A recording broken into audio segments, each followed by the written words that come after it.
432 The Drop Radio. This is King Drop, and this is your daily drop. A false flag is an event that is being pushed or force-fed to you through, the media, CNN, MSNBC. But behind that, something complex, more sinister is happening. These are false flags. We are living in a time right now when we are going to be terrorized with false flag events. We have our Syrian refugees and, all these people that are claiming to be refugees. When we look at the actual statistics, these are majority young adult men and very few women and babies and families like they show you on CNN. So where are they from? And why are there so many adult men coming off these boats, off these ships? Something else is going on as a smoke screen. We have these refugees coming in, but what is going to happen when these young men who are working for who they're working for get busy? They will start creating lots of false flag events. But we have many of them that happen around us all the time. And as we know that we are, getting into these war times and these times where nothing seems safe. What do we do? How are we going to get through this? We have to be careful, and we have to be mindful. We have to be concise on how we perceive these events. Our perspective will change everything. Our consciousness will change everything when it comes to false flags. We don't have to be in the vibration that they're feeding us. The vibration that they're feeding us of terror, of fear, of anxiety. What's going to happen if President Putin does this? What's going to happen if, the stock market blows up and there's no more stock market and there's no more dollar? What's going to happen, if this storm comes? And what's going to happen if this earthquake happens? Oh, no, any of these things could happen at any time. We have to be very mindful of the energy, that we revolve around through us and in us. In our programming and our friends in our circle, in our music and the frequency that they're pumping. If it's 440, it's trash, and all of it is 440. So we have to tune our own music now. We have to have our own gardens and get our own harvest going on again. We have to speak our own languages again. Vibrations are everything. So this drop right here is very interesting because it's coming out of St. Louis, and it appears to be a false flag event on the rise, on the coming, that we don't have to fear, but we have to be conscious of that they are putting these pieces in play. They meaning those powers that we just dropped on our War Game show. Go ahead and check it out. It will be dropping soon. This daily drop comes out of St. Louis off the website zerohedge.com. zerohedge.com. Definitely check it out. There's a fire, an underground fire in St. Louis. Underground. That alone should just blow your mind.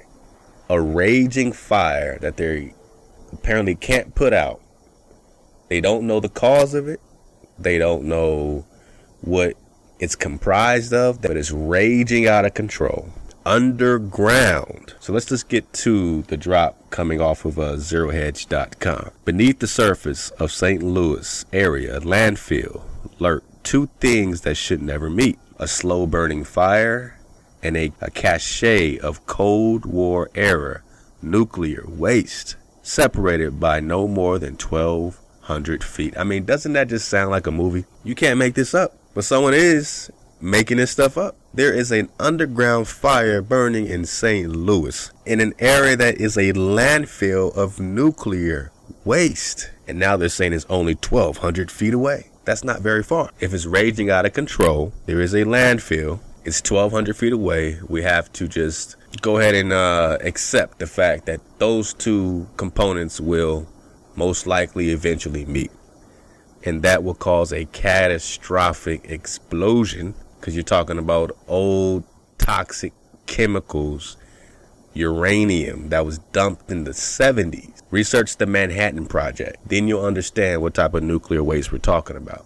Manhattan Project, look it up. Government officials have quietly adopted an emergency plan in case the smoldering embers ever reached the waste.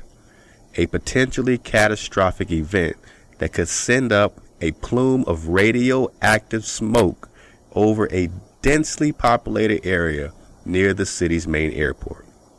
Although the fire at Bridgetown landfill has been burning since at least 2010, I just gotta back that up right quick.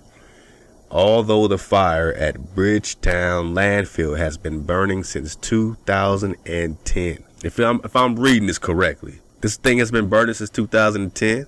Is that what they're saying? Let's keep reading. The plan for a worst case scenario was developed only a year ago.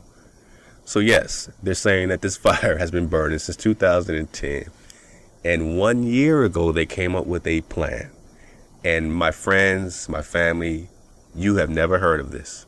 Why have you not heard that there's an underground fire in St. Louis that's been burning since 2010? Can you now look at your trusty CNN, NBC, MSNBC, Fox? Can you now look at these mainstream media networks, and can you now just look them right up in the eye and just backslap the crap out of these people for not telling you that there's an underground fire raging out of control since 2010, approaching a massive landfill of radioactive nuclear uranium? The plan for a worst case scenario was developed only a year ago and never publicized until this week, when St. Louis radio station KMOX first obtained a copy. But don't panic, as officials say, it is contained. County Executive Steve Stenger cautioned that the plan is not an indication of an imminent danger. It is county government's responsibility to protect the health, safety, and well-being of all St. Louis, blah, blah, blah, blah, blah. Landfill operator Republic Services downplayed any risk.